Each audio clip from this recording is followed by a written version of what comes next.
Death can feel like the ultimate mystery, but for the ancient Egyptians, it wasn't the end. They believed it was the beginning of an incredible journey. But this journey wasn't easy. It was filled with dangers, gods, and challenges. So how did they prepare for it? The answer lies in the Book of the Dead. This was not one single book, but a collection of spells, prayers, and instructions, meant to guide the dead through the afterlife. Think of it as an ancient survival manual for the soul.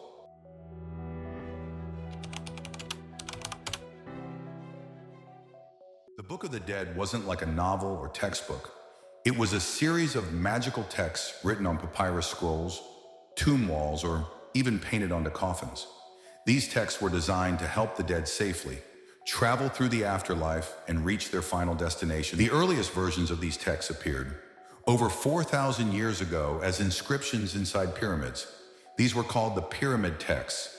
Later, during the Middle Kingdom, they evolved into the coffin texts written on the inside of wooden coffins. Finally, during the New Kingdom, around 1550 BCE, they became the Book of the Dead, we know today, written on papyrus scrolls. Each Book of the Dead was unique. Wealthy Egyptians hired scribes to create custom versions.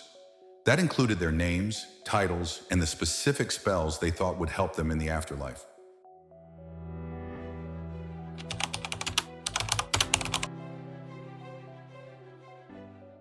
The Egyptians believed that the afterlife was a journey. When someone died, their soul would begin traveling through a dangerous realm full of challenges. Along the way, they would face obstacles like crossing fiery rivers, battling serpents, and passing through magical gates guarded by gods. Without the right spells, the soul could become trapped or destroyed. One of the most critical moments was the weighing of the heart ceremony. Here, the soul's heart was placed on a scale and weighed against the feather of Ma'at, the goddess of truth and justice. If the heart was pure and free from sin, the scales would balance, and the soul could enter paradise. If not, Ammit, the devourer, a creature part crocodile, lion, and hippo, would consume the heart, ending the person's chance at eternal life. If they succeeded, they would enter the Field of Reeds, a perfect version of their life on earth.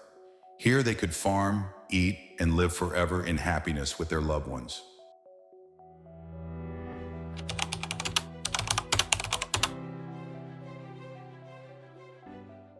The Book of the Dead contained over 200 spells. Each spell served a specific purpose, from offering protection against demons to ensuring the soul could breathe, speak, or eat in the afterlife. One of the most famous spells is Spell 125, which was used during the weighing of the heart. It included a confession where the deceased declared all the things they didn't do wrong, like, "I have not stolen," or "I have not lied." This was their way of proving they lived a good life.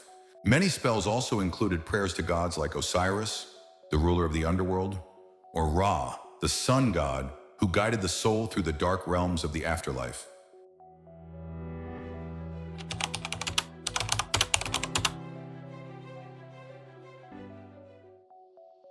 The Book of the Dead was not just a collection of words.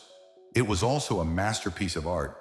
The scrolls were decorated with beautiful illustrations of gods, monsters, and scenes from the afterlife. One of the most famous examples is the Papyrus of Ani, a stunning scroll over 78 feet long.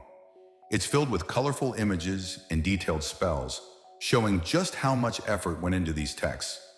Since these texts were so personal, no two were exactly alike. Wealthier individuals could afford longer, more elaborate versions, while simpler versions were made for those with less money.